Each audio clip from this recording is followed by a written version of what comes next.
Yo, what is up, guys? It is Nick, or the Notorious Fancy, back in today with another fancy football video. Today's video is a early round running backs to avoid video. Pretty much this means running backs from round 1 until I believe 3 that I like to avoid in my fantasy football 2019 draft. But before I start the video, I'd like to ask you guys, could please go down below and click that subscribe button, because not only will it help me, it will also help you, because it will help you dominate the draft by making all these correct decisions from all these videos that I'm making, all these mocks, all going to help you make correct decisions. Then during the season, I want to help you make correct waiver wire decisions, correct trade decisions, correct matchup decisions, correct streaming decisions. And during the postseasons, I'm going to help you with the same stuff. And then you're going to kiss your fantasy football championship ring or trophy.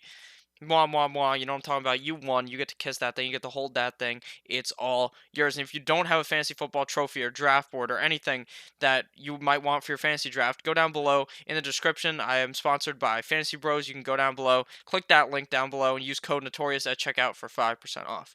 So let's get right into the video. So the first guy that I'm going to avoid in my 2019 fantasy football drafts is Todd Gurley. His ADP and PPR in a 12-team league is the second round third pick, so the 203. He finished as running back 3 last year with the highest points per game of any running backs. You might say, oh, the 203 is a steal.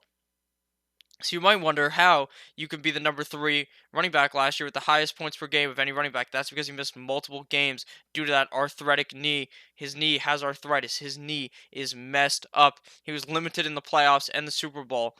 All right, this is bad news Bears for Todd Gurley, or bad news Rams, whatever you want to fucking say, because his knee is messed up, and I'm avoiding that completely. Anyone can run behind this Rams O-line. Last year, we saw C.J. Anderson be able to do it, so I think Darrell Henderson and Malcolm Brown can easily handle the load while they try to figure out what is wrong with Todd Gurley's knee. And I do think he will start the season, and he'll play a bunch of games and probably be pretty productive. But he could just miss randomly a lot of drives, miss multiple games with this injury. And since he has that arthritis knee, other parts of his leg could flare up due to this, and his knee could get injured very easily, and he could miss a lot of time. So I'm very scared of drafting Todd Gurley, and all of this injury risk is the reason why I avoid him in every 2019 fantasy football draft. I don't think you've ever seen me draft him in a single mock draft if you watch my videos. So, the second guy I like to avoid here is Damian Williams. His average draft position is the 212. Like I said, in 12-team PPR draft, second round, last pick of the second round.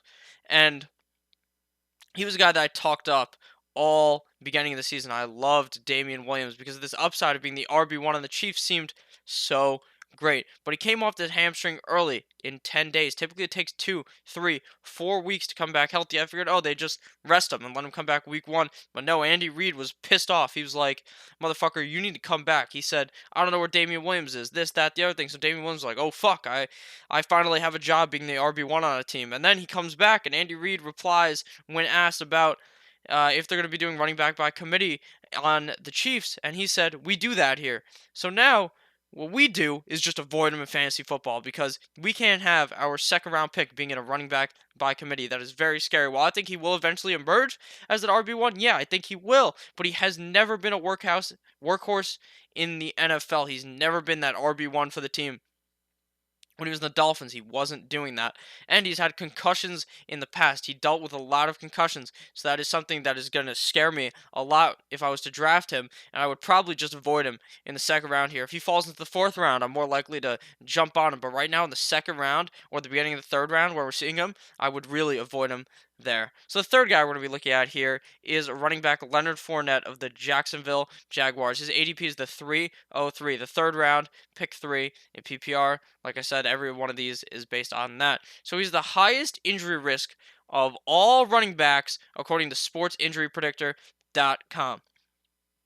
So what that means alone, that you reading that should tell you not to draft him. I don't know if you're some type of crazy motherfucker who is going to draft someone who has that much injury risk. If you're drafting this guy, you need to draft Rock Armstead, and I would rather just draft Rock Armstead and have him ride the pine for 4 weeks and then play him, because Leonard Fournette is going to get hurt. He has such a high workload, and they shipped his backup off. They shipped that man who was getting a lot of that work off. They said, get the fuck out of here, go to the Bills. And now it's just the Leonard Fournette show, and they have Rock Armstead, obviously, but still kind of fucking scary to me.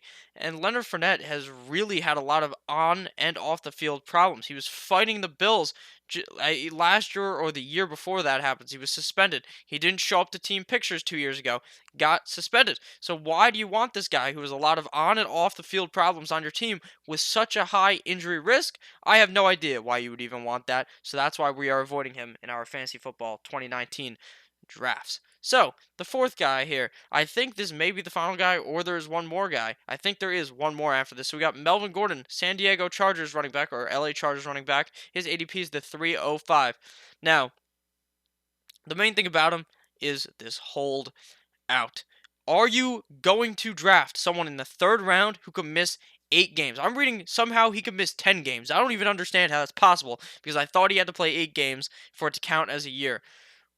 Now, if the Chargers say fuck it and we trade Melvin Gordon, they trade him, they send him to some other team, that's great. Then go ahead, draft Melvin Gordon. But right now in this situation where you can hold out for 8 games, I am really just going to avoid him. You can't draft someone with that huge of a question mark in the third round when there's other running backs around him that are capable and great wide receivers or a great tight end or if you're crazy and like a quarterback, all going to be there for you. So why are you drafting this running back with super high risk? And he already had an injury risk. He was already missing 3 games or 2 games every single season due to an injury risk. So a lot of people were avoiding him because of that, and now this holdout is cementing even more of a scare. Now, if you're watching this video in September and he's signed, go ahead and draft him. Go ahead and draft him, but right now, just avoid him.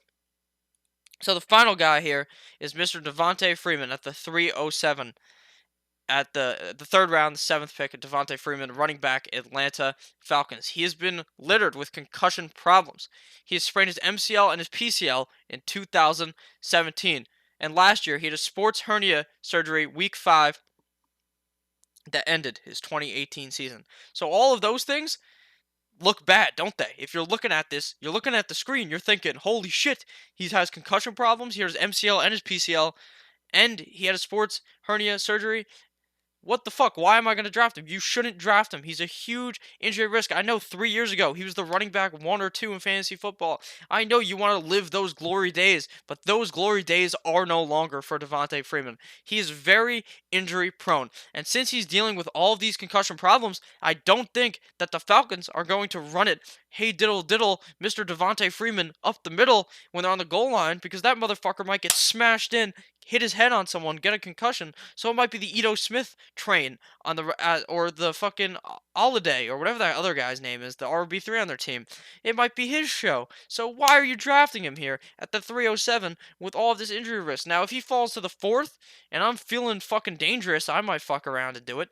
But right now, I just really don't see a reason to do it at the 307, especially if he's your RB1. If you want double wide receiver, you're a crazy motherfucker if you're drafting Devonta Freeman at the 307. So I believe he is the last guy. Yes, he was. So thank you guys all for watching this video. If you would like mid-round running backs to avoid, that could come out tomorrow or in a couple of days, it could be great, could be amazing. Leave that down in the comments. If you enjoyed, click that subscribe button because like I said, I'm going to help you dominate the draft, dominate the regular season, and dominate the postseason and lift your fantasy football trophy. So why don't you guys have a beautiful rest of your day. I love all of you guys who have been clicking that subscribe button. Thank you guys all for 400 subscribers. I can't thank you enough. Have a great goddamn day, guys.